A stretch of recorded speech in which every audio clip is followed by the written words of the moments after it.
Working now. That's what I like to hear. Wait for it to get started. Make sure it's muted so that we're not. Come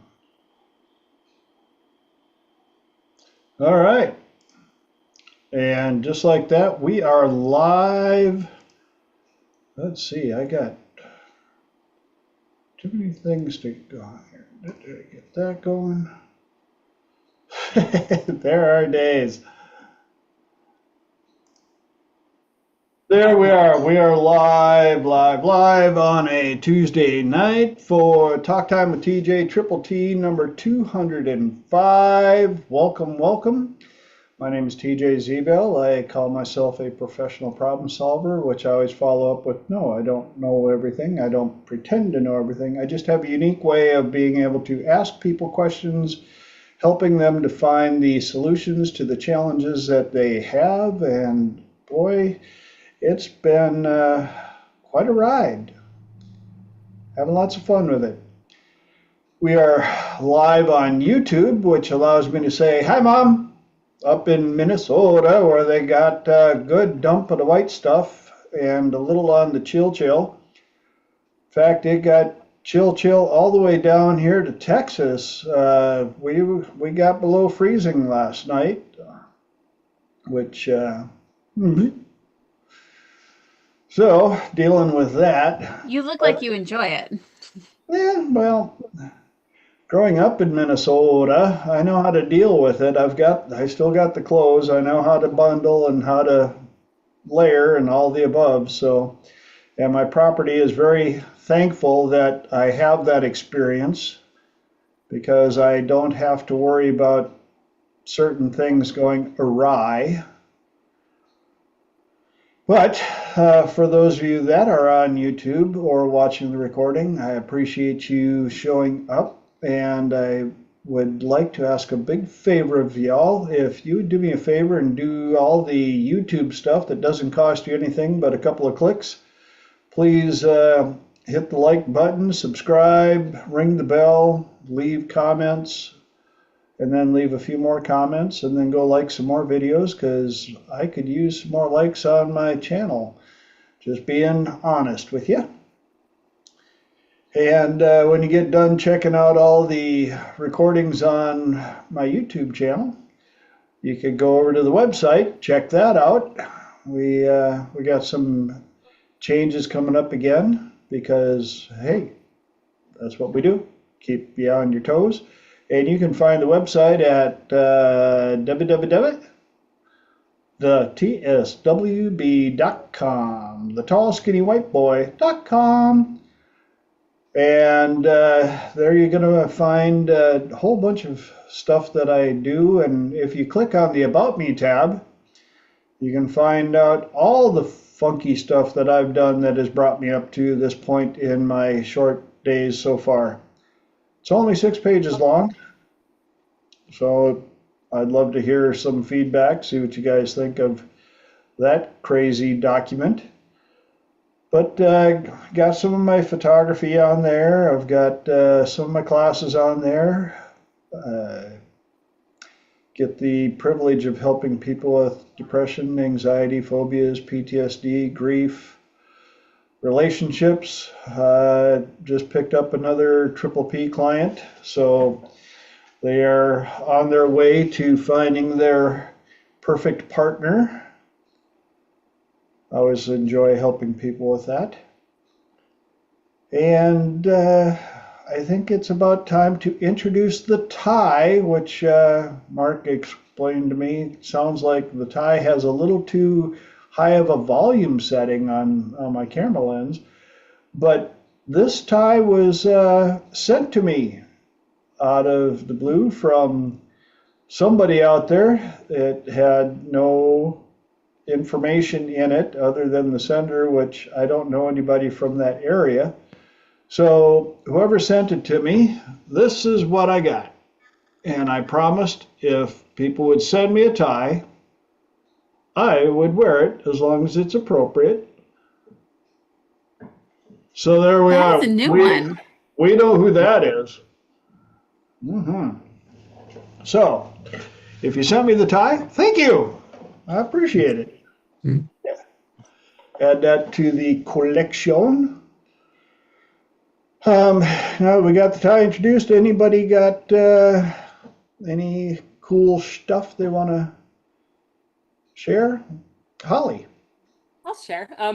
So I had a pretty major breakthrough yesterday, and there's a few things it reminded me of. First of all, I just want to say thank you to everyone who's supported me. Like, this is not somewhere I could have gotten to on my own.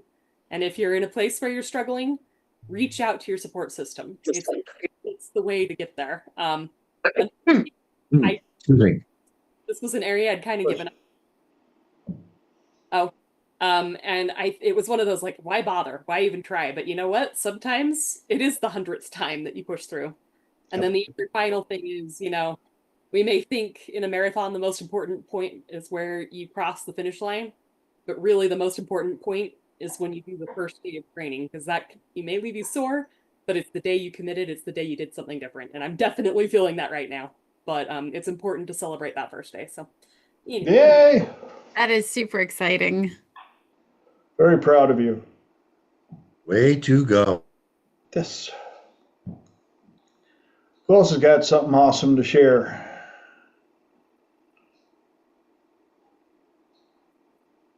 Okay. Really? I thought Lenora did. I don't think so. Okay. I thought Mark did.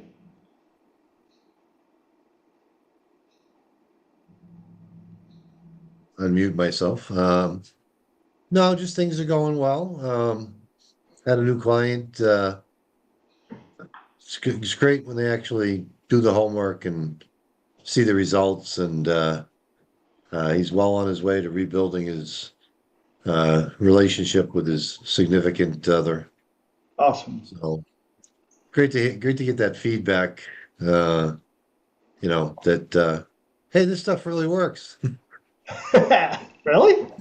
You know, What about he kept what saying. about I was gonna say he kept saying, like that. She keeps questioning him. questions? Yeah, like all of his decisions. I said, women question everything, but they don't like questions. Okay, they question their own conclusions, their own decisions. I said, she's just including you in the game, of questioning everything. He thought it was criticism. And I said, no, it's just, that's just how they are. They question everything. Yep. They don't like questions because they don't want to have something else to worry about. But they, again, they're always of two minds about everything. But he saw it as criticism. I said, no, it's not criticism. They question everything. So when they question your decision, they're just including you in that game of questioning everything. And that I could see the light dawn, Oh. And Renee is showing us she took up painting again. I wish you guys on YouTube were on here because you could see some of the stuff she's doing. It's awesome. It is beautiful, Renee. I love these. That's so exciting. More of a And visual than a discussion. Mark, you said you might be adding to the garage. You're muted. Like, No, yeah, I found on Facebook Marketplace in the next state over with the same kind of vehicle as I've been driving the last 7 years with a lot less mileage. So I took a ride up and I put a down payment. I'm going to pick it up Saturday, and nobody will know the difference because it's the same color, same year, same model, same make, same everything. That is exciting. Yeah, so I bought myself another 6 or 7 years of convertible bliss. with how many less mileage miles on it? Oh, it's ridiculous. It's same year as mine. It's only got 58,000 miles on it. And yours It's has. barely broken in. And mine has 230,000. That's what I'm talking about. Mm. But Very cool. yeah, it's going to be until I can privately sell the old one. Of course, the old one. I think she felt a little jilted when I and everything like again I had a problem with the radiator. I had a problem with the oil pump, and the serpentine belts started to go, and it's like I think she knows she's the ex-girlfriend, and she's trying to get back at me Yeah, before she or she sells was just so it. tired that she held out as long as she could till you found somebody to let her take a break. Ooh, nice reframe. You're welcome, because that's what I do. Hey, good to Yeah, see Guillermo on here. That's awesome. Um, Anybody else before we get rolling? If you're new to Triple T, the way it works, it's a 2-hour show. First hour, I do my best to get through 3 topics that I've picked for the evening. And then after the first hour, the magic flips over and it's open platform, open mic, and anybody on the call gets to bring up a topic or a question, and I let the people on the call answer first because I like to learn as well. And after everybody's answered, if I feel like there's still something that I can add, that's when I put in my 2 centavos. And that's how it goes. So we ready for the topics of the evening? Tonight's topics for Triple T number 205 are research, 2 evils, and stupid price. And the funny thing is, I know you guys have heard stupid price. I think I've tried to bring it up as a topic like 3 times now. So we're going to see if we can get to it. If not, I'll just keep bringing it back like a bad penny. Ha ha. Starting off, let's get into it. Research. Oh yes, that one of those words that George Carlin had a lot of fun with. Kind of like we were talking about a couple weeks back, pre-planning. Well, are you planning before you're planning, or are you planning to plan, or what the planning is? So here we are, we're researching. Well, what were you searching when you decided to research? And why do they research stuff that's new if they haven't already searched it once? This kind of hit me in a way from one of my clients today, as a good majority of my topics I get from my clients. And we've been working together for a while, and it's always interesting how we clear up a bunch of stuff, and then we'll be going through something, and we'll try and figure out where the root of that is,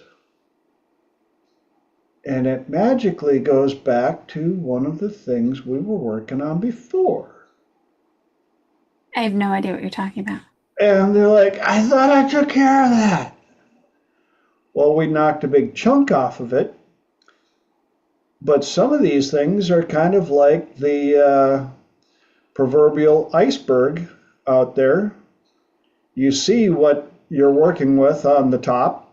So you go up there and you lop the top off and you're like, yay, we did it, awesome. And then you go around the corner and you come back and you're like, where did that come from? Well, yeah, that's another portion of the iceberg that was underwater.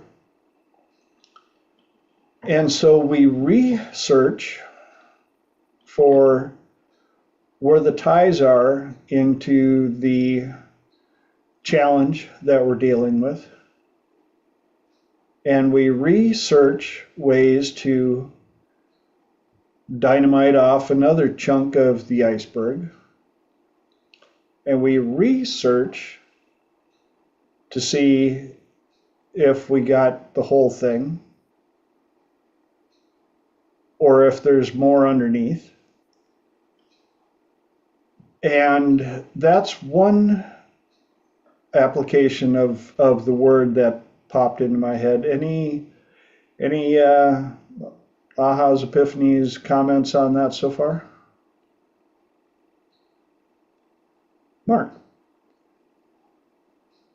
Yeah, when you presented it, it's like, okay, like you said, it's like research. It's like, you know, you know, pre-searching or like like, people are like, oh yeah, people are pre-diabetic.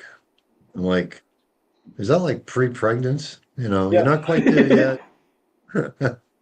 Or pre-dead, not quite there yet. Monty Python springs to mind. He's not dead yet. Well, he's almost there. Is that pre-dead or again, but research, like I said, is you know, there was something I was watching on in my research time online, and they're talking about AI and how if you think about AI like a waterfall, we've been increasing the amount of water going over the dam, okay, when through various electronic means, we've been able to increase the amount of water going over the dam. But AI is like the difference between like a regular waterfall and Niagara Falls. Yes. And if you think about the metaphor, okay, it can search tremendous amounts of information in a short amount of time. And it gave me a new perspective into AI. It's going to be a very useful tool. It is now to be able to research various topics a lot quicker than your old search engines would. So I think it's going to become very important. I don't know if it's going to have the world-shattering things that people fantasize about, but it definitely will aid in research. But again, it's the filters of the programmers that are going to bias the research. How much, you know. So yeah, so waterfalls and filters was what I was thinking about when you said research. Right on. And the challenge that people are finding now is the quality of the question denotes the quality of the answer. I mean, you thought Google was a challenge before.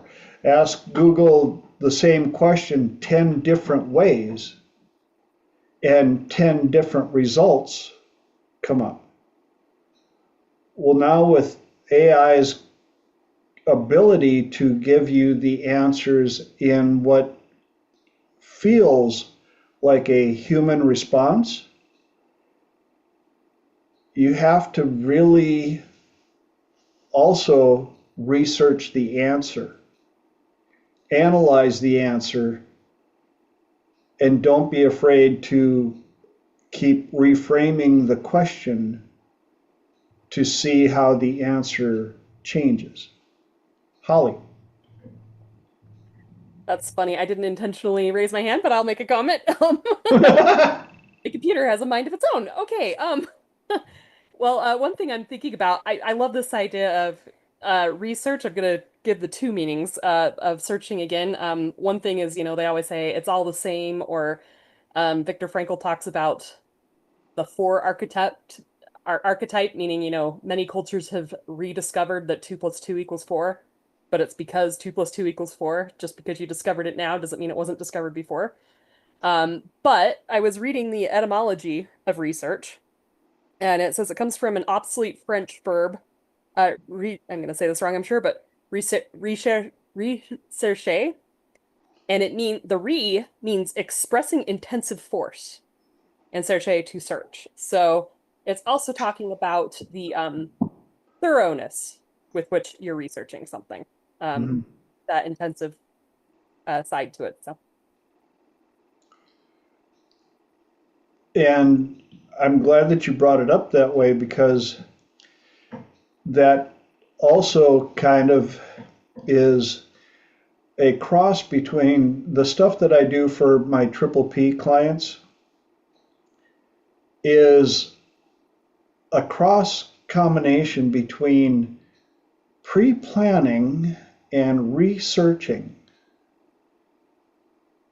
because I make my clients journal who their perfect partner is. And in doing so, they have to research their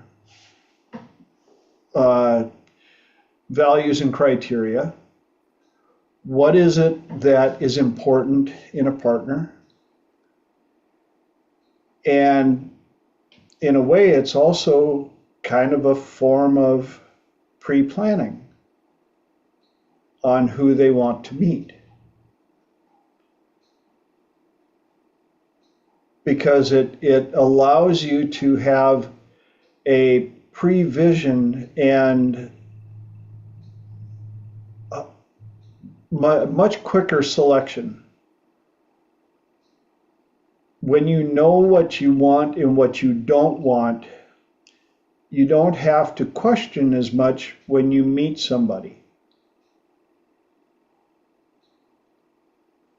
You can much quicker research to go back to the deck of cards analogy, you can much quicker decide what card they are. Are they your king or queen? Or are they a 10?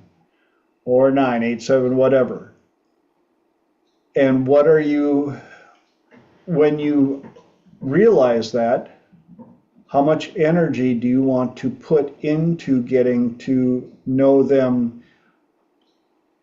and on what level? We've talked about it before.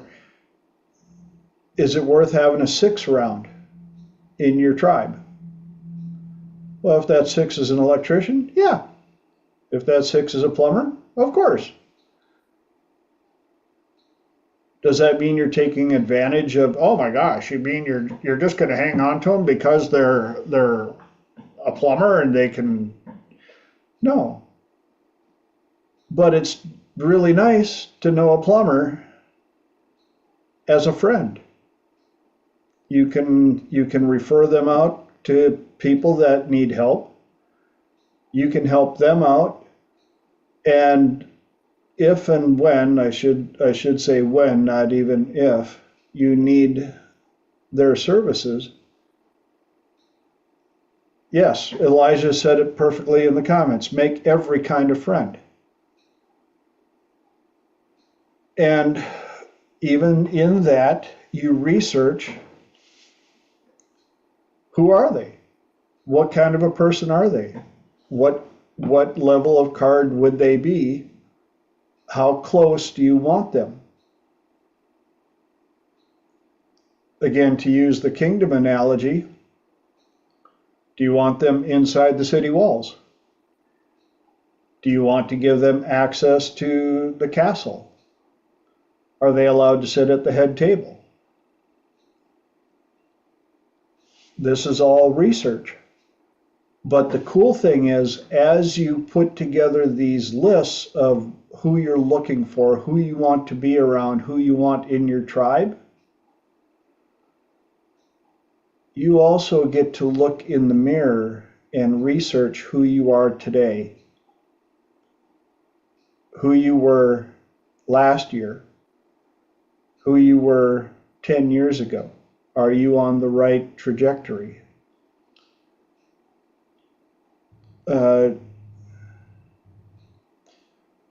Another good comment in the comments from Elijah: befriending people, or at least doing so quickly, is an art. Consider practice if it helps you, and remember ABT, so you can always update your list. Absolutely. And that's one of the things for my triple P people, is I said, you have to be out and about with people as much as possible, especially in triple P, so that you can do your R&D, your research and development. You're researching humans and developing yourself.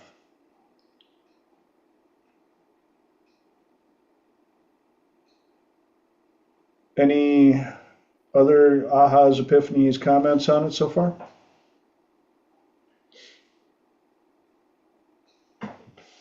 Okay. So the other part is researching, as in researching for your history. What are the I'm going to say youngers inside of you?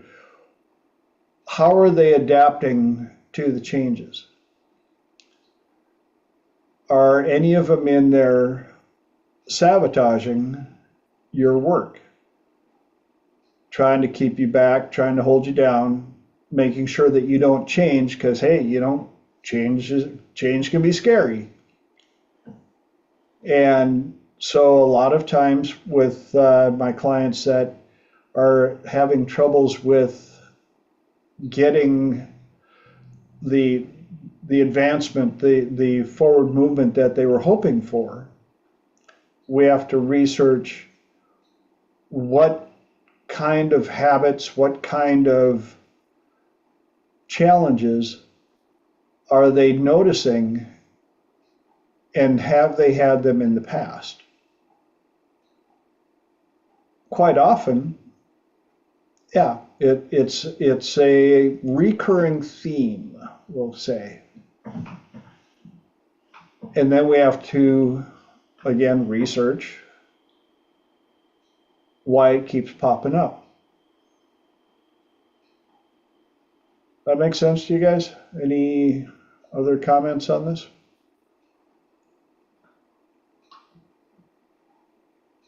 All right. Then we ready? Recapitulation? Yes. Let's see if we can fit in 3 topics tonight and move into the next topic, which is 2 evils. Who's got an idea of what this topic is about? Anybody?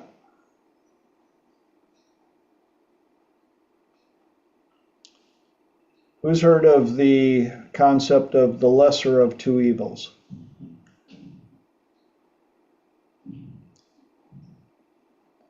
A lot of times when I'm working with clients, it's interesting to hear them justify certain habits, certain things in their life, even if they want to change them. Well, yeah, I know that, that's not the best, or, I've had clients that wanted to quit smoking, so they changed to vapes. And even now that they've found out that vapes are more detrimental to their health than the cigarettes were,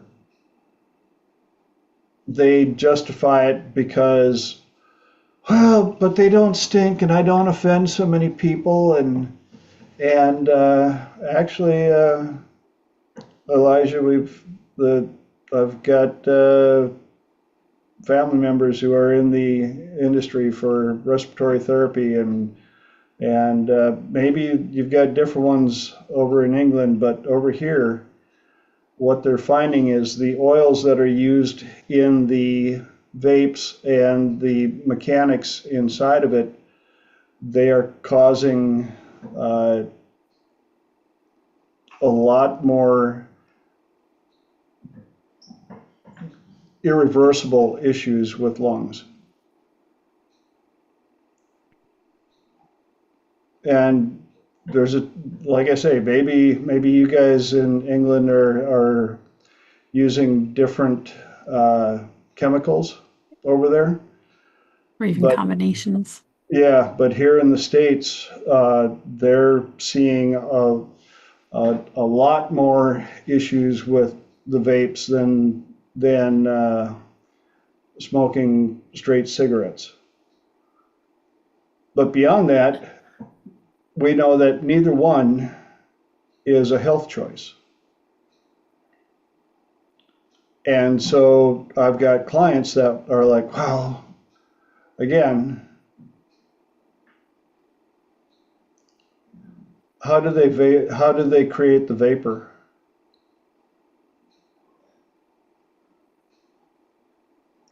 It's by a heated coil that the oils and the vape juice hits, causing it to expand into a vapor. Most of the steam on the vapes over here have oils in them. So when they get turned into a vapor and inhaled, the oils get into the lungs, but the lung doesn't expel all of it. That's one of the things that they're up against, Lenora. I imagine that there's also different types of vapes and different types of combinations, and just with anything, that there are ones that are not as harmful or that are slightly different than anything else. I feel like same thing can be said about meat.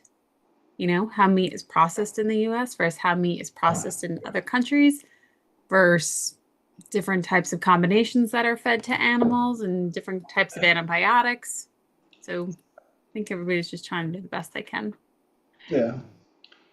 Anyhow, popcorn lung versus lung cancer, any of the above. Again, we'll bring it down to, is vaping as healthy as not vaping or not smoking?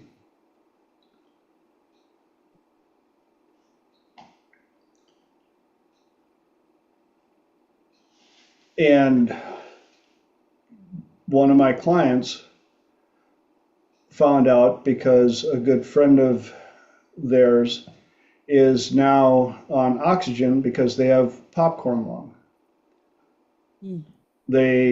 They were a heavy vapor. And apparently they must have picked one of the ones that were not healthy. Mm. Well, now, go ahead. yeah, well, now they're struggling because they don't want to go back to smoking. And so we're working on trying to get them to clear up both, and hearing them justify which one of the two evils is the most acceptable.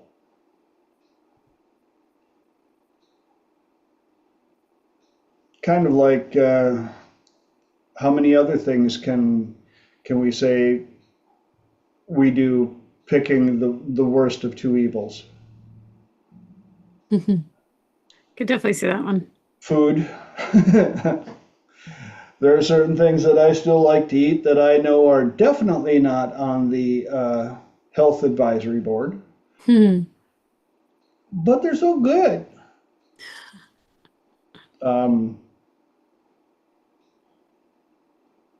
I like beer, but if you talk to people in fitness, that's okay if you're active and you have like a very little amount. But I also know some friends of mine back home that they don't have a six-pack stomach. They've got a keg and a half stomach, and it's an experiment, I call it.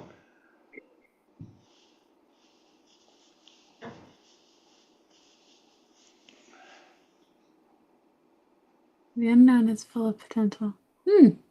I also often hear people say things like, better the devil you know than the devil you don't, and I completely disagree. The unknown is full of potential. That's another good way to look at things. I just find it interesting, especially in our industry, that the number of clients that are looking for a way out of something, while some of them also seem to be looking for, can I just switch this for that? But when I ask them, is that the best answer? Is that the one that's going to make you happy? Well, but it's better than the other one. Okay. I'm not here to judge or tell you what you need to do, as long as you understand the circumstances of both of the choices and the third choice. Yeah, everybody wants to go to heaven, but no one wants to die. And yet people in hell want ice water too.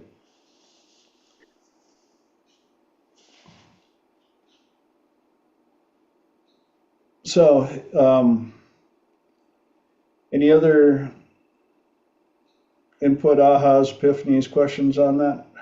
I know it's kind of one of those open up the can of worms things, but it's what I like doing here sometimes. Mm-hmm. Gets the conversation going.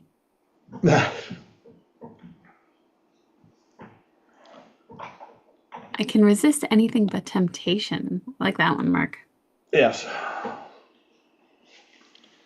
Well, the other one that we're coming up against, especially here in the States, we went through an eating frenzy holiday,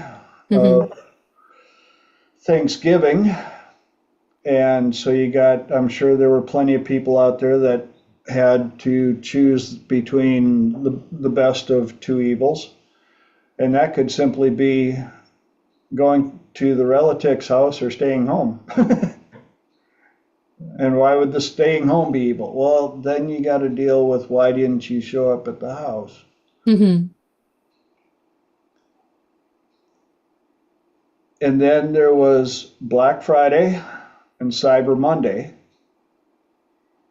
Well, we have to budget, but I really want to get this thing and it's on sale. Or I really want to get this for somebody, or yeah, but we've spent a lot of money, but it's on sale. I love a good sale. It's Black Friday. I've got a little extra room on the credit card. What do you mean I'm overdrawn? I still have checks. Yeah, exactly. And so again, as agents of change, helping our clients deal with that, but also deal with the weight of choices.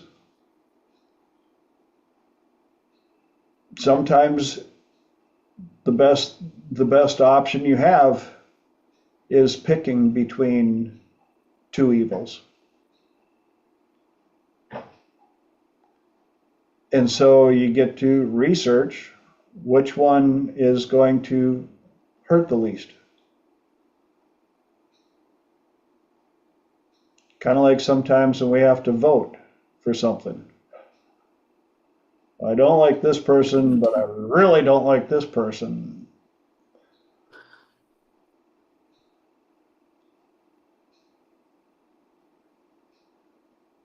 Well, right on. Yes. And there's something to be said about that. The being able to be strong enough to wait around and budget for something. I had to do that with one of the things I got. I need a bigger chainsaw for the amount of trees I got to cut down around here. And so I've been waiting patiently, keeping an eye on the prices so that when the big sale showed up, I knew if it was really a big sale or not. Mhm. I'm sure, anybody out there that's really good at tracking prices and buying stuff has noticed that there are times where they're like, oh, we're getting close to the holidays, and you're watching that price magically inch its way up a little bit, and then a little bit more, and a little bit more. And then on Black Friday, big sale for the same price we had it 3 months ago. Oh, okay. I see how you're playing. So, any other input on two evils, or are we actually going to fit three topics in tonight? I think we should go for 3 topics. Let's go for 3. Topic number 3, stupid price. You guys have been hearing this title for, like I say, 3 or 4 triple T's now. And stupid price came with perceived value. The number of times that I watch people, including myself, I was so guilty of this over the years with the work that I was doing, and realizing that there is a client out there, there is a customer out there that will pay that price. But not only that, that's not the only reason it's called stupid price. I do trainings and consulting for restaurants and servers. And I look at a lot of menus. God bless my wife for putting up with me every time we go to a restaurant, because she knows that I simply cannot just sit there and enjoy the meal without doing anything. Hi, Fran. And one of the tactics of really good restaurants is to have one item on the menu that is stupid price, because it allows the rest of the prices on the menu to look more reasonable. If your your menu is, everything is between $25 and $12, you're going to have a hard time selling those $25 items. And yet, if you put a $65 plate or even a $75 plate on that same menu, you will immediately, they've proven this over and over, start selling more of the $25 items. Why did Burger King come out with the triple Whopper? So they could sell more double Whoppers. Overnight, as soon as they put the triple Whopper on there, sales of double Whoppers went crazy. Why am I bringing up restaurants on Triple T? Because we also are people here that are providing services. And if you have your services with a straight flat fee, no choices, That's one tactic. But if you could come up with at least 3 options, 3 to 5 options for a small business like this, but your top option is outlandish, you're going to find that you're going to get more clients willing to pick the middle to the higher packages. Dr. David has, as you guys know, when I first started with him, he had a certain amount of packages, and then he decided to go for broke, and he had this crazy package, and if I remember right, it was like, I don't remember what he charged, the Supermondo Supremo package. 10,000. 10,000. And when he started selling more of those, and then they started to drift off a little bit. Exactly, Elijah. Now he has a $100,000 package. And his Mondo Supremos have picked up.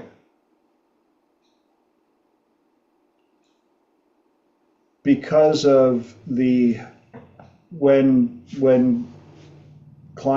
customers look at that price separation, it's the same amount of work. There's a book called The 4-Hour Work Week, and the easiest condensing of what it teaches is you can work 40 hours a week for $10 an hour, or you can work 4 hours a week for $100 an hour.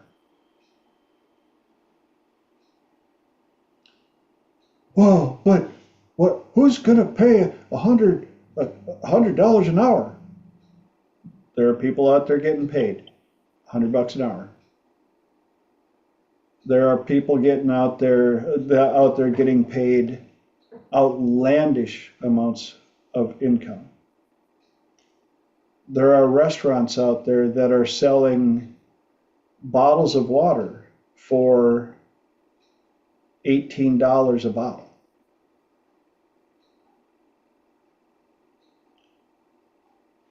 And it's understanding and researching the mindset of the clientele that pay that.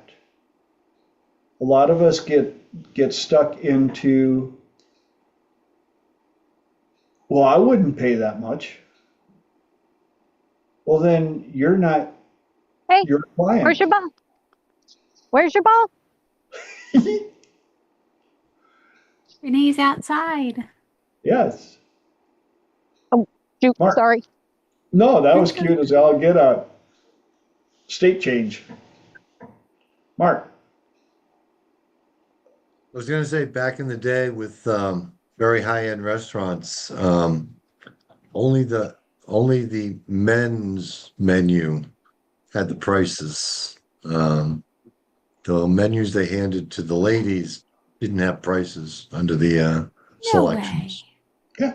Now women control the world, so now you guys get to see the actual price of some of the stupid prices of some of the stuff. Yep. But once you start understanding this concept, pay more attention now to when you are looking around at different places that are offering services or selling items. It even is as simple as when I was working on college houses and it was getting time to move out the end of the year. And now it's time for these educated little monsters to get rid of all the junk they've accumulated in the 9 months that they've been infesting this house, or something like that. And they'll be putting a whole bunch of furniture out on the sidewalk with a sign, free, and it'll sit there and they want to get rid of it because they know if they don't get rid of it and we have to get rid of it for them, they are going to get charged. And so the houses that I got along with, first thing I would tell them, go out there and get rid of that free sign and put on there $75 or best offer.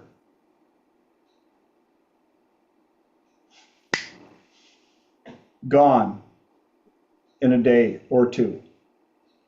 They're like, they gave us $20. I went, yeah, and you were going to try and give it away for free. Perceived value. If it's, you have this, you can have the same couch on either side of the street, and the one that says $50 or best offer will go first. Because of perceived value, people will look at the one that's free, and especially if it's in a college area, well, I wonder how many parties have happened on that. I wonder who threw up on the one that's free. And they'll go get the one that they can negotiate the price a little bit. And what they don't know about the price negotiating is they could have offered the people, instead of $50, they could have offered them $5. It wasn't about the $50, it was about the perceived value.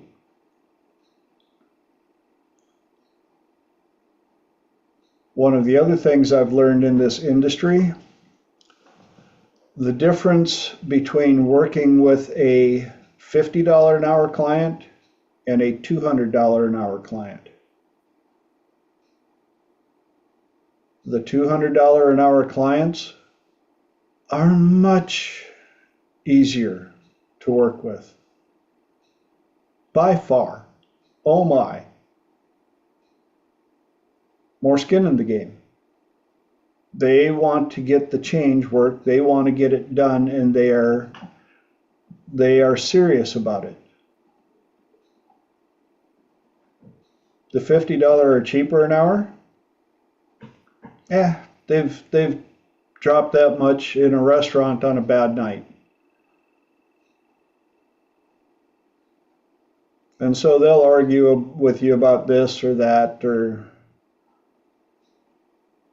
so again, perceived value. Any input, ahas, epiphanies on this so far? Ooh, hands up. Yes, Holly. Okay. So one of the first things I think about, and I've probably told this story before, but I was at a training place, and this is not a place I went far in. Don't even remember where it was exactly, but they were talking about coaching programs, and one of the coaches said that they had this $15,000 coaching per year program, right? And he had a family member who he thought couldn't afford it. And so he negotiated a deal that the family member could pay $4,000 for this $15,000 course. Family member paid the $4,000, didn't do a thing with the course. The next year, somebody who was not a family member sold him a renewal at $15,000. And all of a sudden, the family member did everything with it and found a way to pay for it. So I think it's also even though, there's a certain perceived value, and I always think of I don't know how many of you have seen the Penn and Teller episode where they have like a water menu, and they're all garden hose water and spider in it to make it look more exotic. Anyway, Yeah. Sometimes you're literally getting the exact same thing, but even your perceived value changes the value you get out of the object. If you think that water is really, really healthy, it's probably going to be really, really healthy. If you think it's not very healthy, it's not going to be very healthy. And if you're paying $15,000 on that program, as he said, what he didn't realize is the high price made them invest, made them take it seriously, made them do it. And so sometimes you need that stupid price to make it do what it needs to do, even though it seems counterintuitive. Yep, exactly. Lenora, you had your hand up? I like the idea of perceived value, and even in talking to your future self or talking to your own thoughts, what is it that you believe your perceived value is that you bring, especially for when we are clinicians and practitioners who do this kind of work, who are navigating our own financial mindset or our own financial limitations, whatever you want to call it, and breaking those thought processes. What is your perceived value versus what is the value that you want to be perceived as, and having that conversation and then seeing that dynamic. Yes, that's part of what we're up against. And the mindset of it, like you said, has a lot to do with it. For sure. The thought process, the beliefs, the things that we If say you out don't loud. believe that you are worth 200 an hour, it's going to be very hard for you to try and convince a client to pay that for you.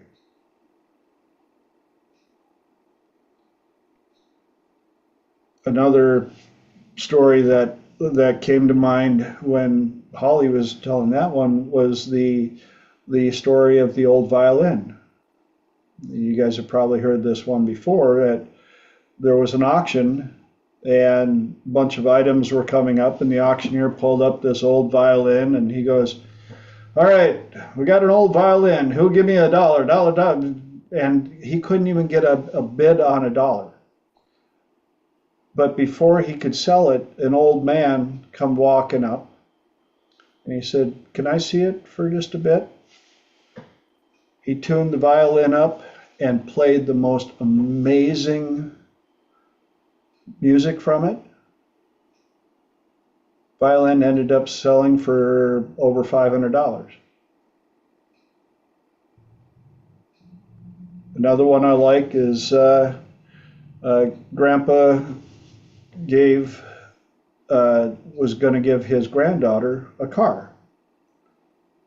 And he said, "Now, before you do anything with it, I want you to take this car to the car dealership and see what they'll, don't sell it, but see what they'll tell you it's worth."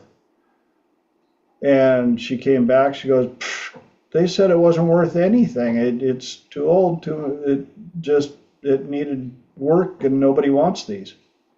Okay. Well, then I want you to take it to a body shop, ask them what they think it's worth. And they said, "Well, it needs a buff and I don't know, it seems to run all right, but yeah, still not much." He said, "Now take this car to the car club. Ask them what they think it's worth." She came back, she was, "Dad, there were like 5 guys that wanted to buy it. They said this thing is amazing. It has the feel. It's very rare." And he goes, "Yeah, don't judge your value, your perceived value, on the first people you talk to. There are some people out there that will never be able to understand your value," which comes right down to our values and criteria. If you bring your value, your item, your abilities to somebody that has no idea what it is, they're not going to understand the value. You can try and get them to research it, but if that's not something they're looking for, move on. You're not going to get your value at the car dealership. Competition, old, that person has no idea what that car even is. And that closes us right at the top of the hour. we managed to get through 3 topics tonight. But now it's time where the magic happens. For those of you that joined later or are watching this recording and missed the first part, now it's turned over to those on the call. Open mic, open platform. Anybody on the call gets to bring up a question or a topic, and I let the people on the call answer first because I like to learn as well. And so we'll see how long it takes for us to get that first question or topic brought up. Who's got one? Come on. I know you guys got one. Holly. Got kind of a random one. I've been looking a lot at cycles that go through life. Like journey is an example for those who are familiar with that. Of you get the call to action, the rejection of the call, natural age, like all these different steps. I was looking at another one that says that things are a creation, fall, atonement cycle. And anyway, I was just going to ask, what do each of you believe are common life cycles that people experience, and like ideas of what might the role be, some of the best ways to make most of those cycles? And maybe it's not a cycle everybody goes through, but even if it's just a cycle that a lot of people go through, what are some patterns that you've seen in life, and how do you survive those? How do you maximize those? How do you take advantage of those? How do you appreciate those? Good question. Who's got an answer for Miss Holly?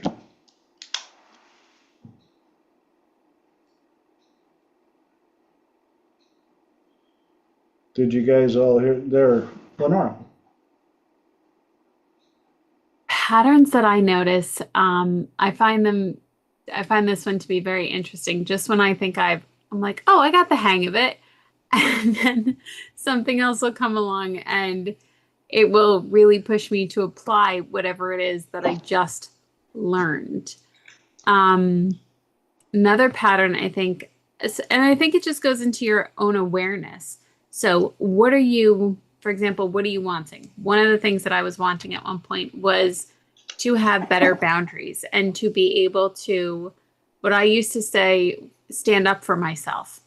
And especially having that emotional regulation. So understanding that that was my intention, that seems to be one of the patterns that I go through, is consistently moving to a new level of speaking up for myself or having a boundary, and then also knowing how to effectively communicate. But those for me were the intention. So I think, like, for you in this case, what was something that you were wanting to improve upon, that you raised your awareness about?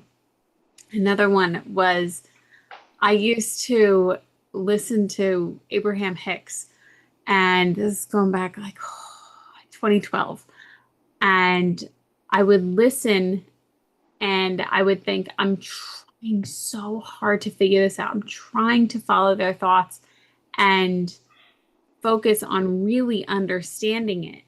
And I remember very specifically thinking, I don't want to just manifest, or at the time, like, use the word manifest or law of attraction, like just by luck. I wanted to understand it.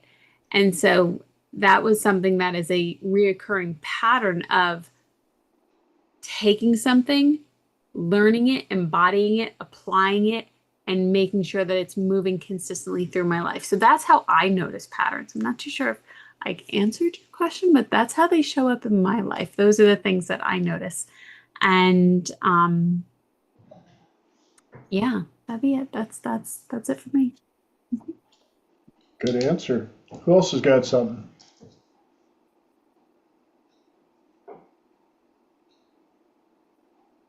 Nobody? Oh, Mark. I'll take a stab at it. Again, cycles, patterns. I conceptualize them as rabbit holes, and various opportunities to go down a particular rabbit hole. Some of them are very deep, and so when opportunities come along, like I said, it's another rabbit hole for learnings, and you go as deep as you can into any particular rabbit hole, and you emerge, maybe your fluffy white tail isn't quite as white as anymore, but like going to I wanted to expand my awareness of hypnotism, and I couldn't even spell NLP. So I took action and went to hypnothoughts by myself. you know didn't know anybody there, but I found a host of um, like-minded folks, explorers, seekers, dreamers, and uh, that became a very big rabbit hole, to go down, and I'm still working my way through it, and again, applying, the knowledge throughout my life daily.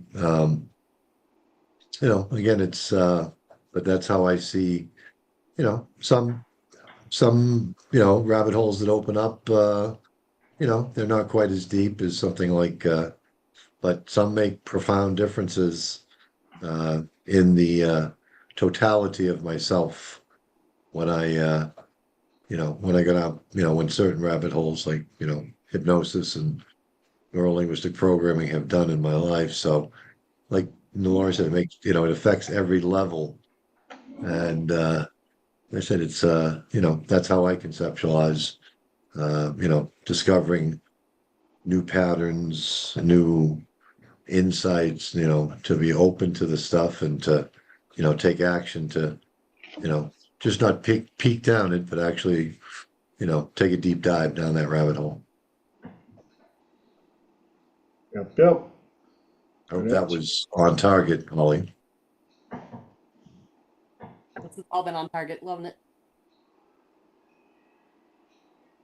Another, Fran, awesome. Well, I would like to raise a question rather than answer, but maybe it links in okay. Okay. About all the things we know, all the things we help other people with. I'm really bad at applying it to myself when times are tough. How do other people apply all your magic to yourself in your life when you're on the spot? Is that kind of like Dr. Heal Thyself? That's exactly the one. Who's got an Maybe answer? we shouldn't try. But I know better, and I'm not doing it, and I'm not in my power at the moment. And I want it back. I know when I'm flowing. I know when that's positively affecting physical, mental, life circumstances, happenstance, synchronicities. They all flow when I'm in flow. And when I'm not in flow because life does a whammy, and then how do you get it back? How do you find your equilibrium again? How do you get back into your flow? How do you manage when the chips are down? Lenora. Oh, Fran, I love you and I miss you when you're not here, just so you know. Yes. I've I found that it's, especially because over the last couple of weeks, it was almost like it was a outfit I was putting on where I was having the same thoughts and I felt like I was going through the same loop. And I would call it that I was standing too close to the mirror, as in, I know when I'm in the flow. I know when I'm clear. I know what that is, and I can feel the difference in my body. And when I'm not there, I then get so mad at myself. And I have a conversation. And what I started to do was focus in on the version of myself that's calmer, or would bring somebody else in that is calmer than this other part of me. And it just helps me to call it another part because I can get it out in front and I can have a conversation. And whether it was myself talking to that part or somebody else, and I would remind it, you're standing too close to the mirror. You know you are extraordinarily powerful. You know, like and these are my beliefs. If you resonate with them, great. If not, they work something else for you, go for it. And I would say to myself, you know that you came here to have a experience. You are a powerful being in a physical body. This is part of the remembering. And it came out as remember who and what you are, Lenora. And that I found to be very grounding and very helpful, because then it wasn't, before it was something outside of me, and I would hear people say like, oh, remember you came here for this being, remember you're a creator, remember this. And it wasn't connecting. And finally it had connected, and it was, oh, that's right. And I was able to hold on to it for longer than 3 seconds, for longer than 5 seconds, for longer than 10 seconds. And I noticed I was like, oh, okay, now I'm in it. We're in it for like a good 5 minutes. There's no denying this at this point. And Abraham Hicks would calling it doing that thing that holds your cork underwater. So like you're pushing yourself under, and stop doing that stuff so that you can naturally float to the top. Or in this case, standing too close to the mirror. The mirror is, in reality transurfing, they're saying that everything that you're experiencing is being reflected back to you. Hi, Michael. And so to pay attention to those things, and it helps me to bring in a calmer version, whether it's a higher self, whether it's God, whether it's Jesus, whether it's a coach, whatever it is, helps me to bring in somebody who's grounded. Because when I'm all, which I can be very easily, I need to bring her down into a grounded space. So I'll even say, okay, what frequency? What do you need to know? You know you're not in a good frequency right now. That's okay. What do you need to know? What do you need to understand? What do you need right now? Because you're talking, but you're not remembering who and what we are. So come over here to me. And that's where it had really been helpful. Other things that I do when I can't get in that headspace, I will start to write, or I will have a conversation with somebody in one of these fantastic groups where they're able to say, you and I have had conversations, and when you're helping me, you are so grounded. When Elijah helps me, when TJ helps me, when Aaron helps me, you're so grounded that there's no wavering, that it helps the person who is wavering to ground to something. And that to me has been very, very powerful. So if I'm not doing that on a regular basis, I know it because I'm spinning around over here. Great answer. Holly. Really great answer. Can you hear me okay? Just checking. Still a little low, but Okay. So hopefully you can hear me. If I talk a little louder, I'll mess with my settings later. So 2 answers, and I think this has kind of been touched on. But first of all, I think of there's a British TV show called Would I Lie to You? And the panelists will, tell a lie or a truth. And I won't spoil the ending. There is a claim that one of the panelists makes, his name is Bob Mortimer, for those who know the show, that he performs his own dentistry. And one of the opposing team says, I'm not going to get the exact wording, but he says, even very good dentists sometimes have other dentists do their work. And when I say sometimes, I of course mean always. And so my first answer is, I think it's important for us to realize how hard it is to be both the driver and the passenger at the same time, and we're not expected to do that. Sometimes it's appropriate to reach out to somebody else for help. And, there's not shame at all. That's what's supposed to happen. That's why we have each other. But then the other thing I'll throw in there is one of the mistakes that I definitely make, I think a lot of people make, is we expect to be able to pull these things out when things are going bad, rather than practicing them when things are going good, going well. If you practice them a lot when things are going well, it's going to be, muscle memory to do them when things get hard. But if you haven't been doing them a lot recently, and like I said, I'm the biggest offender here, it's going to be that much harder to do them when you're pushing all this extra weight and it's game time and you're doing it. So, yep. Another great answer. Mark. Yeah. Again, great answers, like I said, but sometimes the trick is to get the ego out of the way. And if you just imagine, floating up out of your body, when you're feeling out of sorts, and and just looking down, because that's where the ego lives, is in the body.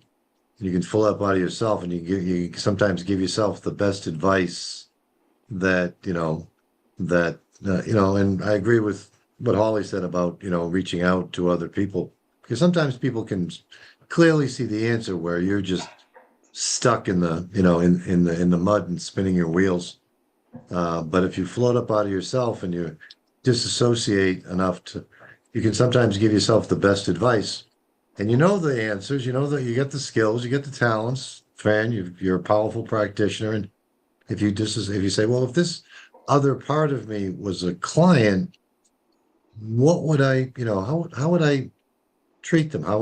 What skills would I bring of my, vast, knowledge bring to bear to help this individual, and then whatever that other part, that floating self, you have to go do it basically, and write down what, if this was another person, that disassociation, the same way sometimes when you explain an issue to a friend, they can immediately see clear to the answer, because you're stuck in it and you've got your ego gets in the way, you can't see it and you can't apply what because you're getting in your own way. So I guess that would be how I would frame it. But sometimes if you like I said, sometimes you get the best advice just by floating up out of yourself. And what would you tell that person to do? How would you and when you reconnect, just write down those things and get to work. That's so great. And thank you. You've reminded me to find the humor in it and start finding what's funny. And when I start to laugh about it, I can get out of my own way and find some good stuff happening. And yeah, changes the perspective if you can laugh. I like to manage to get people who are in the most horrible situations to be able to laugh. And I know how powerful that can be, even in situations where you shouldn't laugh about it because it's not funny. But actually everything is, if you can just get that right place. And the laughter takes the tension out of it. So thank you so much, Mark. That was great. Laughter is also a very good anchor.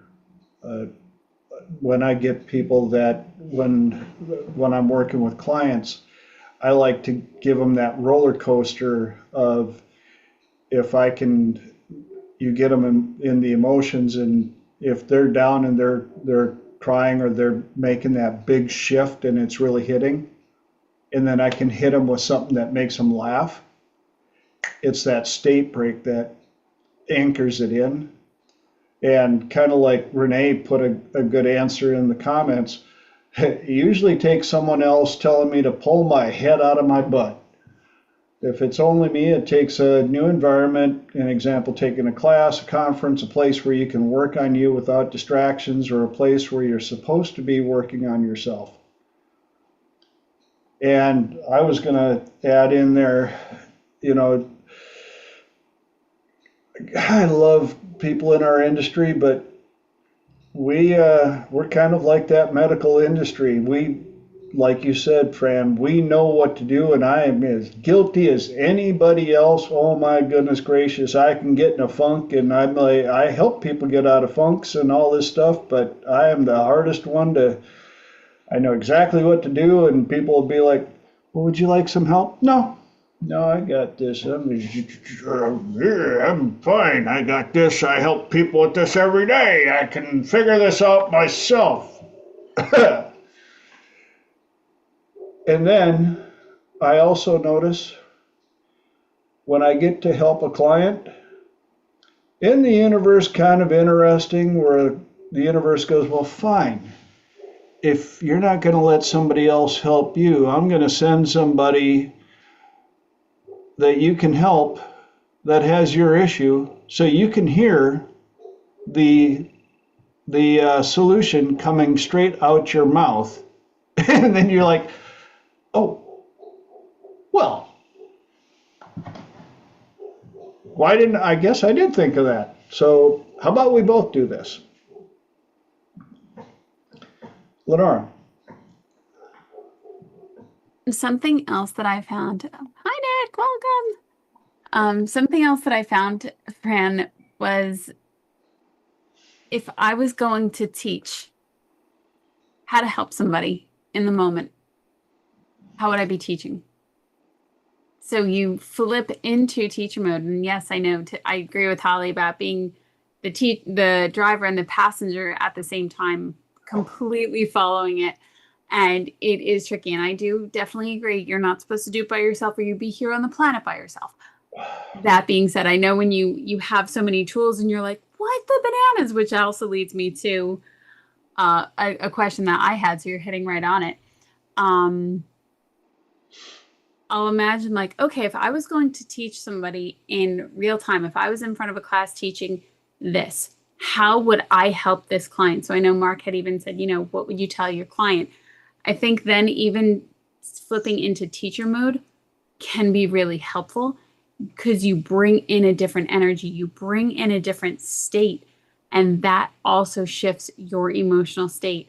And whatever phrases or anchors, I'm a huge person. My jewelry is always anchored to a variety of things, and it keeps me paying attention during the day. And if I notice that my frequency is dropped, or when my frequency drops, I'm like, okay, who's talking? Who's coming up? And it's almost like my friend used to call it triaging. I would triage what was coming up at that moment. And if I had the time to work on it, I would. And if I didn't, I would write it down to come back to it. Or it depends on how big of a thing it was. Especially if I noticed it was recurring at a specific time of day, or if I was doing something and suddenly I'm having a fight with somebody in my head. Okay, well, now we're anchoring things in, and we really need to deal with this because you're trying to brush it under the rug, Lenora, and it's not working. I follow you completely. And you mentioned something in that journaling, writing down what you're going through, what you're feeling at the time, because it's really easy, even if you write it down and you don't want to read it right away, an hour or two or the next day, go back and read what you wrote. And you're like, okay, I know how to fix that. Somehow the answer pops up if you don't have somebody else to bounce it off. So journaling. Does anybody use 3-chair with sort of getting themselves out of the funk? 3-chair. Mike. Can I pop in? 3-chair. I very much have enjoyed it. The one that really helped me was, okay, so let's say I'm trying, the conscious version of me is trying to stay calm, and there's a younger part having a meltdown. I ask the younger part to get the energy out of her, or where did it come from? Who gave it to her? And Elijah taught me this a couple of years ago, double dissociation, and I'm there's a very good chance I put a Lenora spin on this at this point. And I will ask her to get the energy out, and I will also ask, who gave this to you? Who taught this to you? I'll start asking her questions, because there was a couple of weeks ago, there was something that had come up, and I said, when did you get this? Who did you get this from? And it was almost like somebody had passed it to me, like slid it across the table as if it was a plate of cookies that said, here, enjoy and take this on. So that's why I ask her, where did it come from? Who was the source? And how did it start? Because the energy that's in her is something very important, and we need to get it out of her so that she can look at it with me. Great answer. Anybody else got some input, ahas, epiphanies?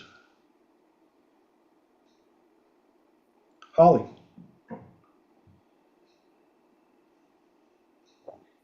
Can you hear me now? There we go. Yeah, a couple of things that were mentioned triggered a couple of thoughts for me too. So another thing you could do, and 3-chair I use a lot, but also if you're really focusing on talking to a younger version or talking to parts, now it's not you working on you, it's you working on that part.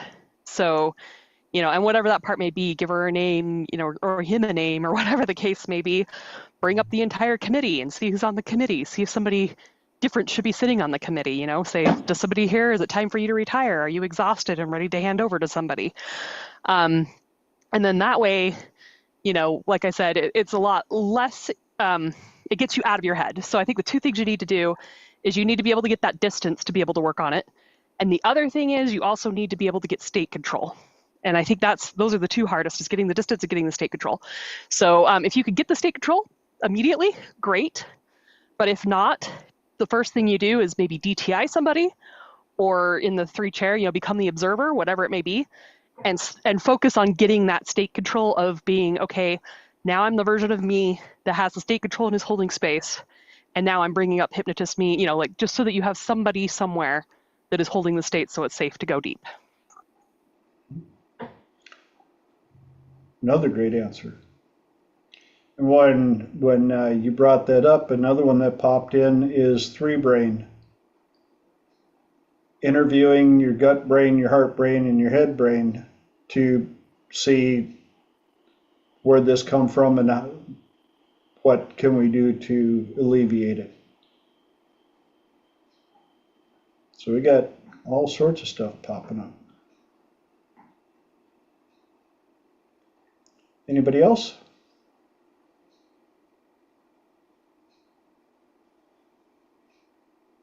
Cool. Thank you for bringing up that question, Fran. You wouldn't happen to have another one? That was a good one. It's not a quite formed question yet, but it's to do with physiology and nutrition and hydration and state control, and how all these things are so interdependent. And when you fall flat on your face, you tend to neglect all the important basic self-support things. I don't quite know how to put that into a question, but how do other people maybe remember to manage the basics when they fall flat on their face? Right. You probably all answered it with I think the DTI was also great. Thank you. Sorry. Yep. Who's got an answer for that? Lenora.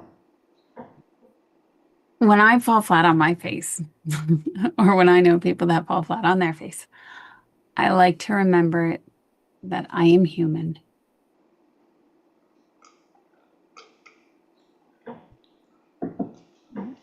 Very much so. Yep. And it's part of the experience. And we get to find a way to take different care of ourselves. And as somebody who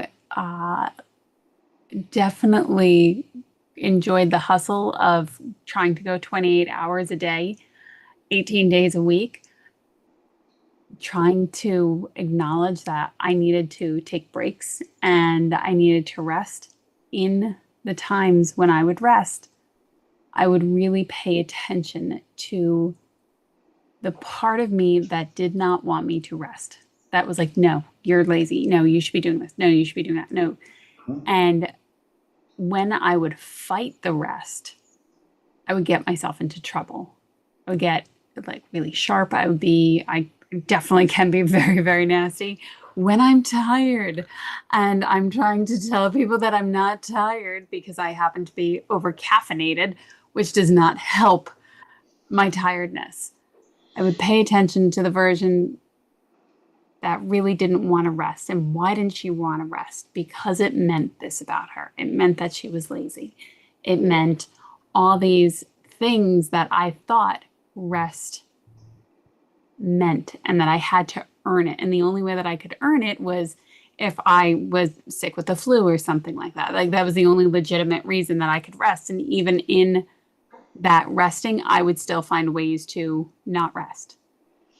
So finding little moments to have true self-care, and whether it was 3 minutes longer in a shower paying attention, whether it was 5 minutes letting myself literally lay on the floor like here with a heated blanket, saying just for 5 minutes, that's all we're going to do is 5 minutes, you can do this. And for lack of a better word, forcing myself to rest, to start leaning into it, to pay attention to what it felt like, and then to pay attention to how I felt after. Was I beating myself up, or did I actually feel better? And did I actually do the things that I needed to then get done? So practicing self-care in small increments, I think can be very helpful for people who do not naturally lean into taking time to rest and recover and rejuvenate, because it really is self-care, and paying attention to your thoughts really is another level of self-care. That is so fantastic. Sorry to jump in, but thank you so much for that. And I hadn't realized that it's actually part of the fight and flight cycle when you're not self-caring. So interrupting, as you suggested, by just lying on the floor and making yourself do that for 5 minutes will interrupt the cycle. So wise words. Thank you, Lenora. Yes. Holly. So first of all, thanks for asking this question, because you just sensed this was the question I needed to have asked. And thank you, Lenora, for that amazing answer too. I needed that so bad.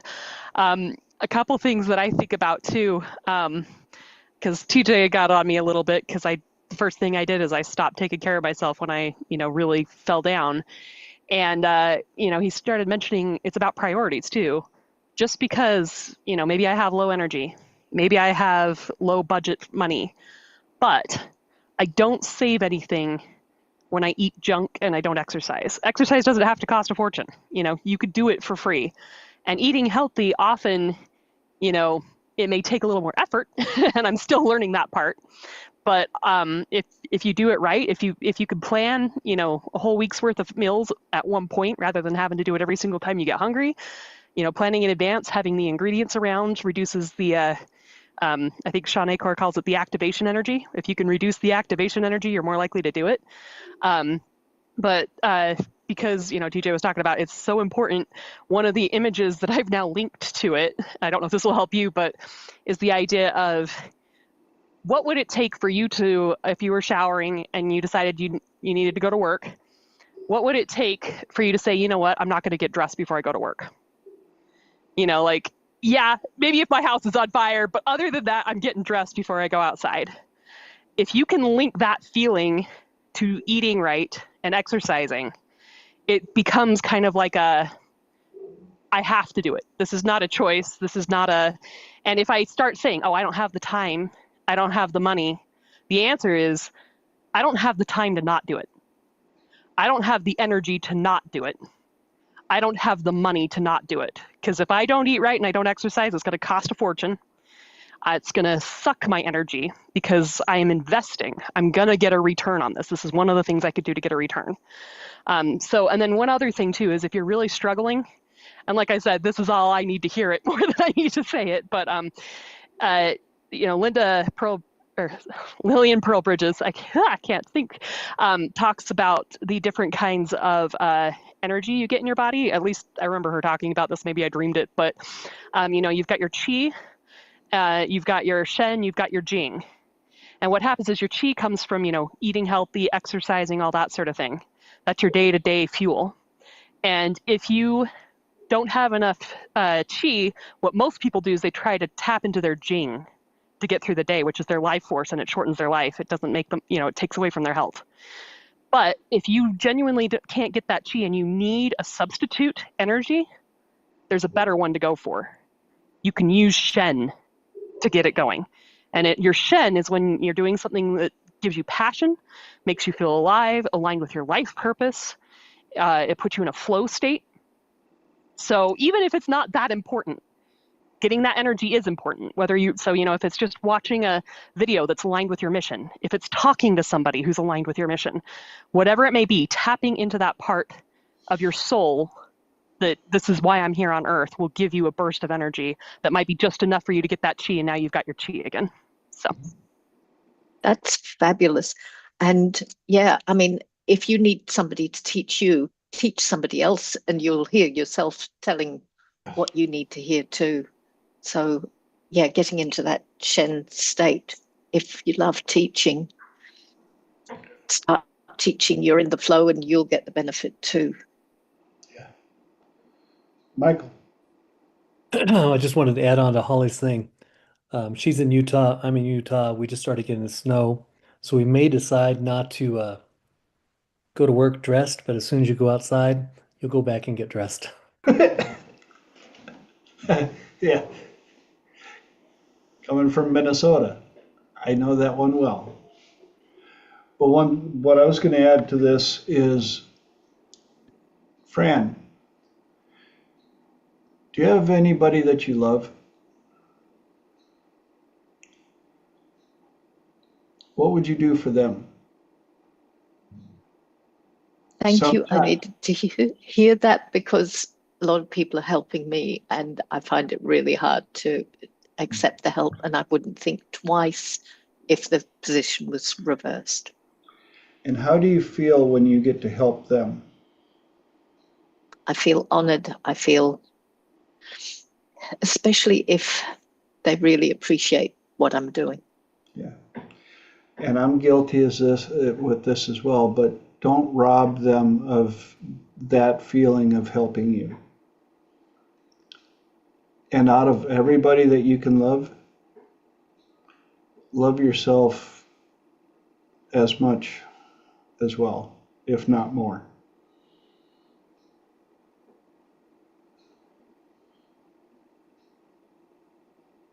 And if you ever feel like you're not enough, you just look at the faces on this screen right now.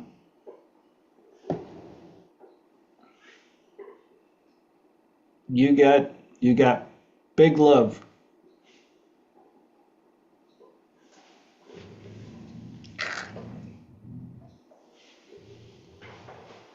Thank you so much. You're welcome. Because you give it back right here. We're mirrors, Fran. Yep. We're your mirrors. Oh, I love that. Yeah. I can never stand too close to this mirror. Yep. Fran, I wanted to share something. I know you weren't on the last couple of weeks, but I know I've mentioned it the last couple of weeks. When it comes to, oh, I love that. I agree, Michael. Fran is amazing. I think it was TJ, the one that had shared a reel, and they had suggested it, and this person was holding a picture of their younger self saying, I love you, for 5 minutes a day. And so I have a picture of my younger self that this whole group has now seen multiple times. And I started this, and it is absolutely an amazing practice. And even another one is to stand in front of the mirror and to say the same thing as you stay looking and into your own eyes, into your own face. And at first, I won't lie, it's a little tricky. If you haven't done it yet, it can be very inspiring, and it can also be very unnerving but both practices I fully believe are very extraordinarily powerful. And I think they're more powerful than I know I have the words to put in here. There is something very, very powerful that happens when you do that. So I highly recommend them. I think they'd be fun. Could I butt in? Sorry to butt in, Holly, but thank you for that about looking into your own eyes. I've actually had, before all this is all my dramas, started doing self-hypnosis in the mirror, looking into my own eyes, and found that was really, really powerful. If I looked into my own eyes and spoke to me in the mirror, I would believe me at a level that I hadn't believed me any other way. That's So amazing. if I will do that again now. Thank you. Love that. Oh, literally, my brain just went like. Holly. I'm glad you went first, Tran. I was going to say you should go first, so it worked out just fine. This is kind of building on what everybody else said, but just to add another layer to it as well. First of all, imagine somebody that you love, that you adore, is struggling. And there's somebody who just gives all the time, and they're just so sweet, and they love everybody. And you know that you could help them, or you could see they're just not taking care of themselves. How do you feel when you see that? And then I want you to take that and realize you can DTI anybody here, anybody who loves you, and not only see how amazing you are for real, but also see, the way you love us is by letting us help you. The way you love us is by taking care of yourself. So it's not just for you, although it's fine to do it for you, but you're not doing it just for you. You're doing it for everybody who loves you too.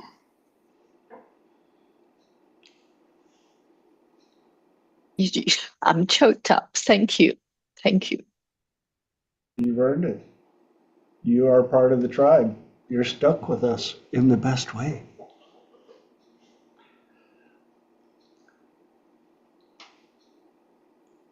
And Nancy may have brought up a question to finish off the evening.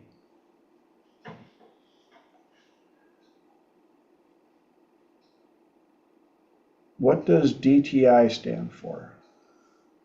Who wants to answer that for her?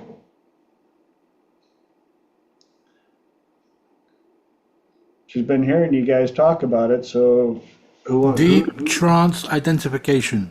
Yes. And what does that mean for somebody who hasn't attended our classes? So you have a thing in your brain called mirror neurons, okay? And it's basically how babies learn. They learn by mimicking and copying what they see the adults around them do. So DTI uses the same process where you basically observe a model that you've chosen and you learn from them by observing, by mimicking, by stepping into them, by experiencing things through their point of view, all while in a trance. And so then you come out of the trance and you've learned all this stuff that you didn't know before.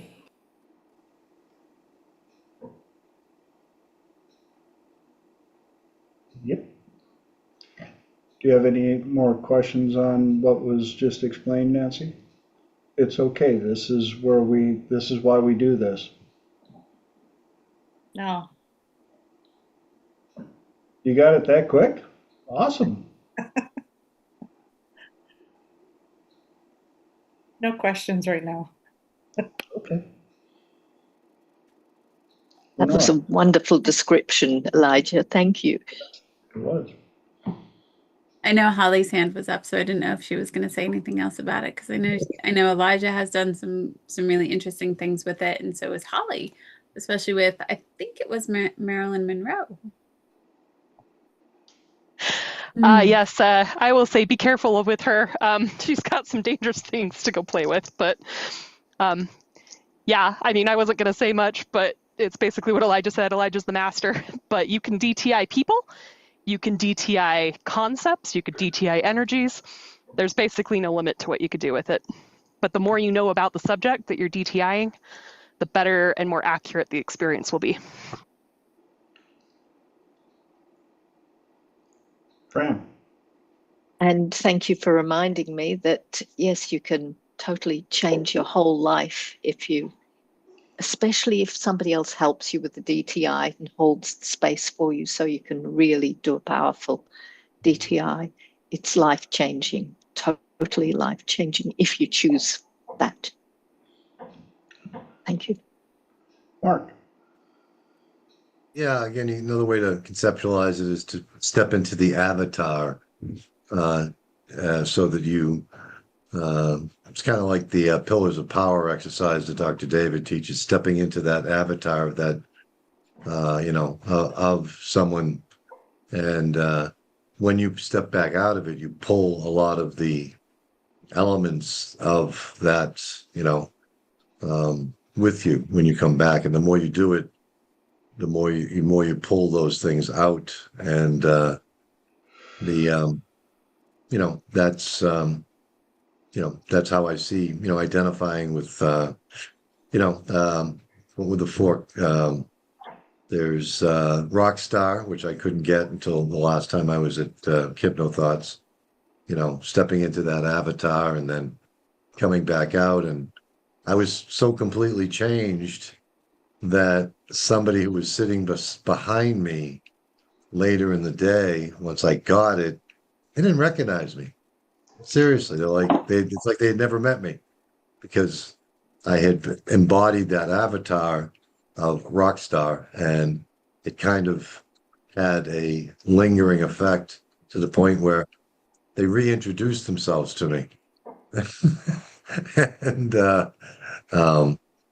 I thought that was, a curious phenomena that you can, like I said, DTI is stepping into that avatar of that person you want to be, that concept you want to embody, that Dr. David teaches with the pillars of power. And it only took me 2 times going there for me to enter into that level of mastery. And sometimes, like I said, it's it's another way of just looking at DTI in terms of like I said, just stepping into the avatar of those different, again, it broadens the concept basically, and sometimes explaining something a little bit differently sometimes opens a whole new world of understanding.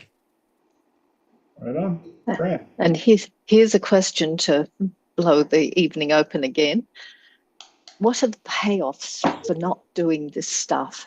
I need to start looking at what the payoffs for not being powerful are, what the payoffs for not doing DTI are, what the payoffs for not letting people help you are. And I mean, we all do it to a degree, some of us more than we should. There's a question. Who's got an answer? Question. I would think of lots of different things, especially if I imagine myself at end of days and think, if only I had tried implementing something simple and making that shift, what might that shift have been that could have been really powerful in my life? Like the one that you just said about self-hypnosis in the mirror. Oh my God, I'm buzzing over here. You can't tell. But I think of, what will I have if I'm laying there end of days?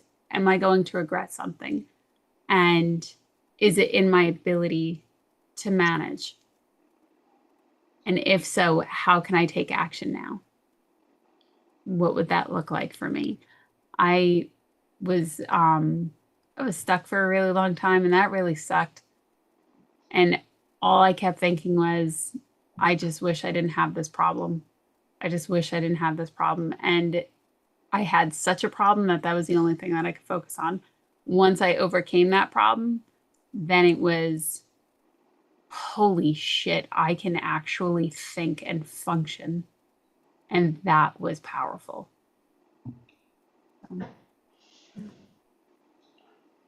Cool. Mark. Yeah, my brain went to secondary gain, Fran, by not taking advantage, not taking action. We can, by walking around with the rain cloud. The squirrel just brought me that, like peanuts. You get sympathy from others. All you want to do is talk about your problems. Sometimes, you're looking for that secondary gain from other people. So by not doing the things you need to do, you get sympathy, empathy. There's a lot of secondary gain for not doing the stuff sometimes, and we run into clients all the time. They seem to be stuck, but it's actually they don't really want to change because they get so much sympathy from others from telling their tale of woe and getting other people to to buy into their to the and they don't want to change because changing would involve becoming something more and taking on your own issues and resolving them, and they get too much feedback, positive feedback from just being the one that's has that sad tale to tell. Good answer. Yes. Sometimes if it's the best way to get attention and love, it can sort of slip in under the radar and cause people to not act at their most powerful. Yep. Holly. So several things for secondary gain. First of all, with great power comes great responsibility. So if I pretend I don't have power, I can pretend I don't have responsibility. Another bit in here is if I'm powerful, I'm not perfect yet. I'm going to make mistakes. And if I step into my power, my mistakes might be big. And you know what? That's okay. They're supposed to be big. Another thing that I would throw in for secondary gain, this is one that came to my attention at a retreat, is somebody said, I'm afraid to meet me because I'm worried I'm not worth knowing. And so it's like, nope, you can't meet me. I need to, the thing that makes me valuable is that I never need help. The thing that makes me valuable is I'm always giving to others, and I've got to keep doing this or I don't have any worth, and I might stay still and somebody might see the real me. And I might not be worth knowing, and I can't look at me because I don't know if I'm worth knowing. And then of course there's also the, am I, society's going to punish me because that's not what I'm supposed to be. My parents are going to be mad at me. So there's all that stuff going on too. But I think those are some big secondary gains. Great answers. Mike. Real quick, is everybody familiar with Khalil Gibran and the Prophet? Nope. He was a poet from the 1800s, kind of a drunk, and he wrote a book called The Prophet. And The Prophet was an amazing story about a guy who goes to an island and he's getting ready to leave the island. He's been there for several years. And they're like, hey, tell us what you learned. What did you see? And he talks about working, and he talks about love, and talks about parents, and he talks about all these different aspects of everybody's life. And what Mark just brought up is like, if you one of the side benefits would be not working, just having your hands out, give me money. And that kind of went off the squirrel with Khalil Gibran. He would say, when they asked us, they said, tell us about work. And he said, you want to work with love because everything you do is generated from love. And if you can't work from a love position, it is better to sit outside the church and just take money from everyone else who can work. Does that make sense? So it just kind of, it set off in my brain. I'm like, oh no, hey, we got to talk about that. So if you get a chance, take a look at Khalil Gibran. I'm so glad you mentioned that. You've reminded me of the book, and I can't remember the name of it, that I think I need to read about. I know it was a channeled book, possibly by Cryon. And I don't remember if it was something like The Road Less Traveled. Does That's a anybody? good book. I've read that. That wasn't a channeled book, though, was it? No. Um, Illusions is also a good book. I love illusions, Yeah. but this one is what I need to I'll see if I can look it up and let you know what it is. So, y'all remember Charlton? Who was the guy from? He played in Tarzan, the Ape Man. He was also the first Harry Potter wizard, Dumbledore. He's a British actor. Richard Harrison. There you go. So Richard Harrison actually voiced the book The Prophet. So if you YouTube Richard Harrison and The Prophet, you'll pick up some of the stuff we just talked about. It'll resonate with you. It'll blow your mind in a good way. That's so wonderful. I just found the book and I've lost it again. I think it's called The Journey Home. Yes, the Journey Home. It's a really good read by Cryon. So thank you for that tip too. And I'm glad that you all are mentioning books, because one of the things I've decided to do on my website is I'm going to have a list of books. And if I can find them on Amazon or somewhere else, I'll put the link with the book as well so people can find them. And you guys are more than welcome to give suggestions to put on that list. So one other thing I wanted to throw in while we got a couple of minis left for Nancy, another example that I thought of for DTI that you know quite well, method actors. Method actors will investigate the person that they're going to portray and do everything they can to take on all the characteristics of that person. Basically become that person. That's part of the general idea of DTI. One little thing that Dr. David pointed out when he was teaching this that I had not thought of is if you have a certain person that you want to DTI, make sure that you look at all of their characteristics and only pick the good ones. You know, you can want to be a great painter like Van Gogh. Well, what do we know about Van Gogh's lifestyle? He didn't become famous until after he died, and he didn't exactly live the most righteous lifestyle. So that's another thing to look at in the DTI, making sure that you're picking what is beneficial for you while you're building a new persona. And just like that, you guys all caught up on the comments in there. Awesome. But that brings us, again, quickly, right to the top of the second hour. I always say, if you guys don't believe in time manipulation and time distortion, just got to show up here. 2 hours goes by just like that. And if you want to know how long a minute is, do a plank. Yes. Hang on to a bar. A minute will suddenly become an hour. But with that, I want to thank you guys for sharing your precious commodity of time, which I still don't know how to give back to you. You'll be the second one to know.